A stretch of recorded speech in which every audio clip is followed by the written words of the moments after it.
하지만 그 비율이 절대적으로 한국보다 낮습니다.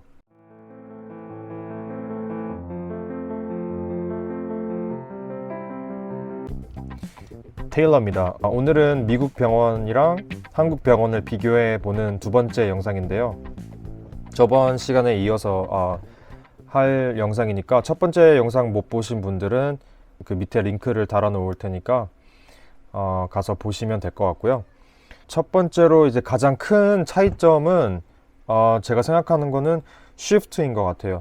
한국에서는 제가 근무했을 때 3교대 근무를 했었죠. 그러니까 3교대니까 8시간 근무를 했고, 뭐 8시간이지만 8시간이 아닌 8시간이었죠. 거의 뭐 초반에는 10시간도 했으니까요. 데이 쉬프트, 그 다음에 이브닝 쉬프트, 나이트 쉬프트 이렇게 세 가지를 돌아가면서 했으니까 몸이 뭐 적응할 시간도 없었고, 가끔 뭐 나이트 오프 데이 뭐 이런 식으로 주면은 정말 힘들었던 것 같아요.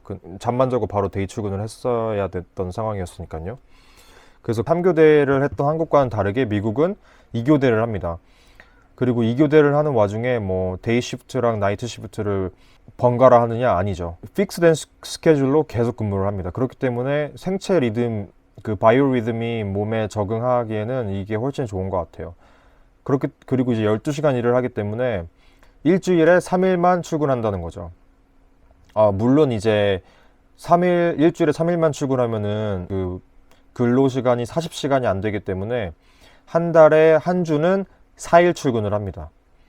그래서 3, 3, 3, 4 이런 식으로 출근을 하거든요. 한 달 스케줄을 보면 4주 동안. 한국에는 연차가 12일을 주나요? 그 정도 줬던 것 같은데 한 달에 하루씩. 근데 미국은 총 다 합쳤을 때 한 5주에서 6주 정도 주는 것 같아요. 그래서 저는 항상 4일 출근하는 주에 그 오프를 하나 넣어요, 거기다가. 그래서 데이 오프를 하나 거기다 넣으면은 3333 이렇게만 출근하면 되기 때문에 저는 항상 그렇게 하고 있습니다. 4일 출근하면 저는 힘들더라고요. 그래서 이제 시프트 근무가 다르다는 점. 그리고 이제 2주마다 한 번씩 돈이 들어옵니다, 미국은. 한국은 한 달에 한 번 들어오죠. 그리고 청진기. 미국은 청진기를 본인이 사서 써요. 한국에서는 유닛마다 청진기가 있어가지고 필요할 때마다 돌려서 썼던 것 같은데, 미국은 한국보다 확실히 쓸 때가 더 많은 것 같긴 해요.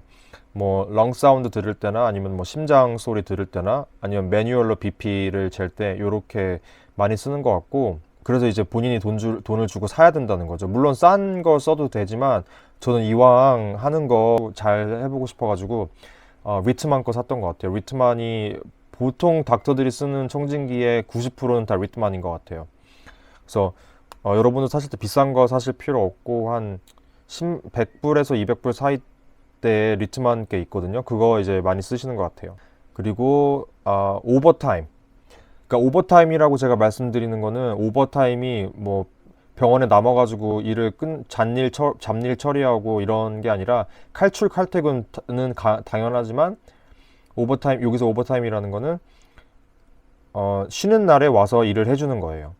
그래서 한국 같은 경우에는 만약에 내가 더 일을 하고 싶어도 정해진 스케줄 이외에 거의 못 나오는 걸로 알고 있거든요. 근데 미국 같은 경우에는 나 내일 쉬는데 돈 더 벌려고 내일 나오면 안 돼? 이런 식으로 해가지고 오버타임의 기회가 더 많아요. 그래서 뭐 몰기지를 빨리 갚고 싶은 사람이라거나 아니면 내가 뭘 좀 사고 싶은 게 있다. 그러면은 그 오버타임을 신청해가지고 돈을 더 벌 수 있는 기회가 많은 거죠.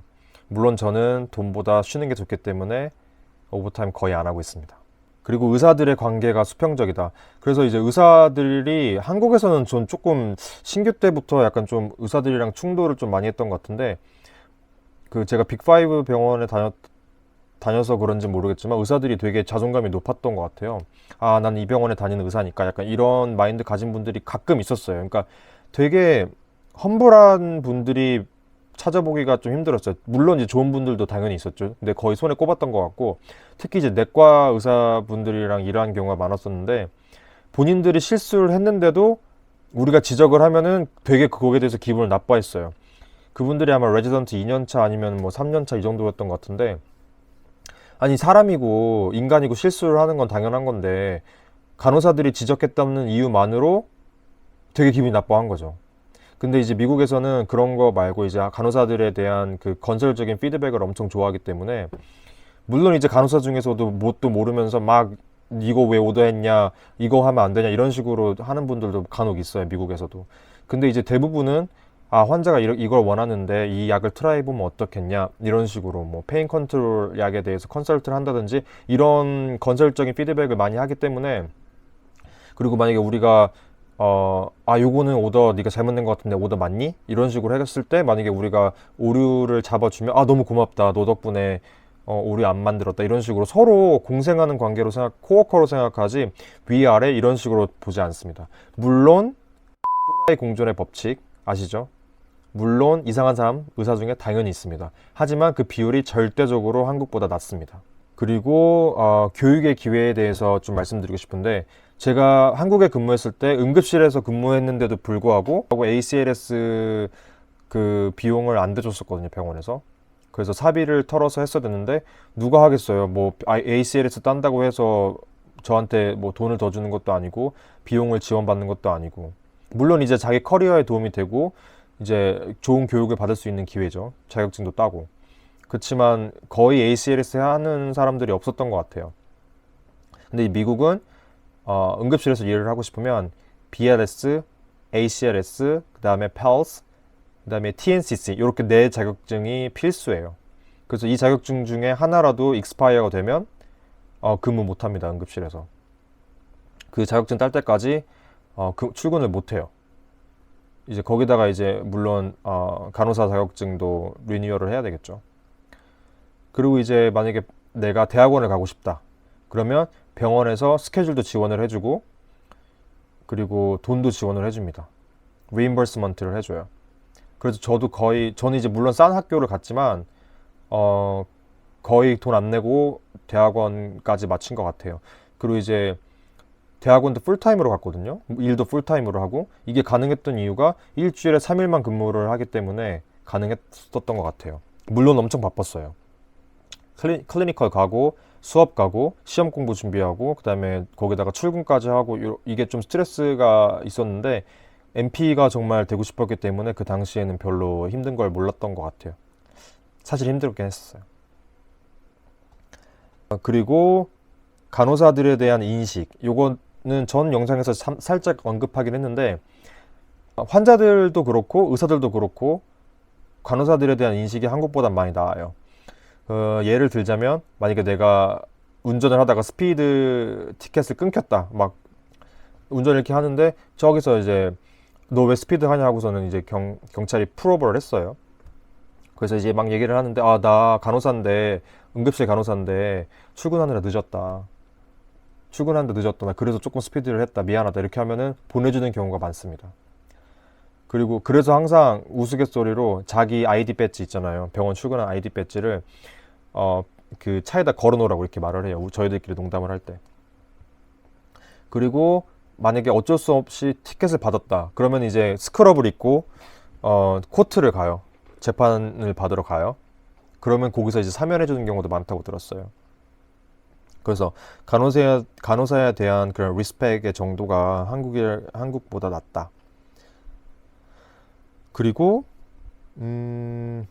그 약에 대해서는 전 영상에서 말씀드렸지만 그 약을 불출하는 시스템이 달라요. 그래서 마약도 그렇고 일반 약들도 그렇고 한국은 되게 수동적으로 했었거든요. 그냥 되게 아날로그적으로 약물 있는 뭐라고 하죠? 투약실이라고 하나요? 그런 데 가서 서랍을 열죠. 서랍을 열어가지고 뭐 거기 여러 가지 앰플이 있으면 그거를 이제 까고 믹스하고 이러는데, 미국은 픽시스라는 머신이 있어요. 픽시스, 지금 이제 저희 병원은 엄니셀이라고 더 좋은 기계로 업그레이드가 됐는데, 여기서 이제 환자 제 지문을 찍어서 로그인을 하고 환자 이름을 쳐서 들어가면은 그 환자한테 오더된 약들을 끊을 수 있게 돼 있어요. 물론 이제 응급 상황에서 빨리 써야 되는 약물들은 오버라이드를 할 수 있게 돼 있지만 대부분 이제 더블 베리피케이션 때문에 그 환자의 오더된 약들만 골라가지고 약을 줘요. 그렇기 때문에 여기서 또 약을 실수할 수 있는 경우가 적어지는 거죠.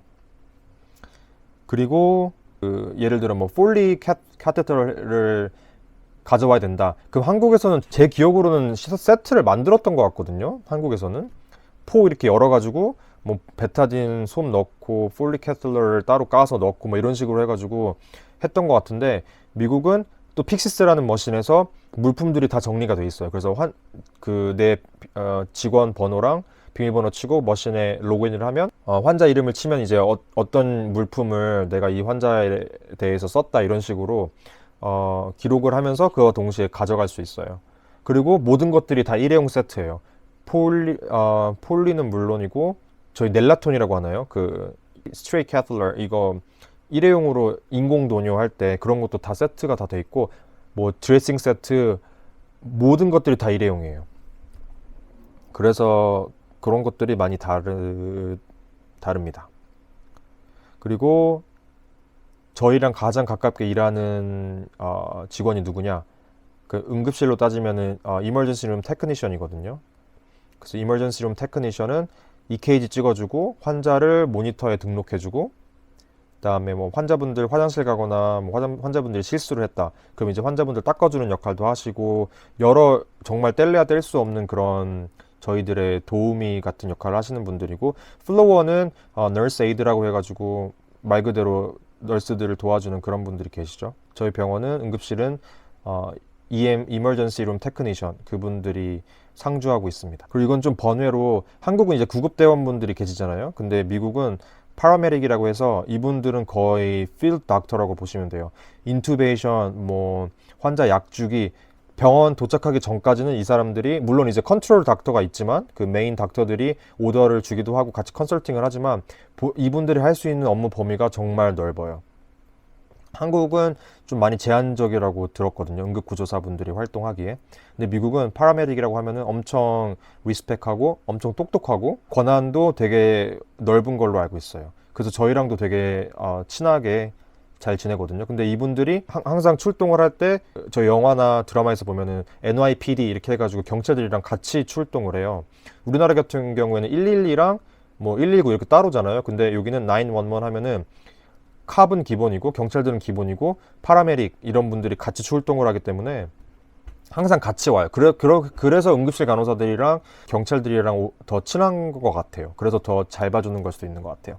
자, 제가 생각하는 그런 다른 점들을 또 두 번째 영상에서 이어서 정리를 해봤는데요. 혹시나 제가 또 생각이 날 때마다 이 갤럭시 패드에 제가 메모를 해가지고 세 번째 영상을 만들게 되면은 그때 또 여러분들에게 좋은 정보로 찾아오도록 하겠습니다. 다음 영상에서 뵙겠습니다.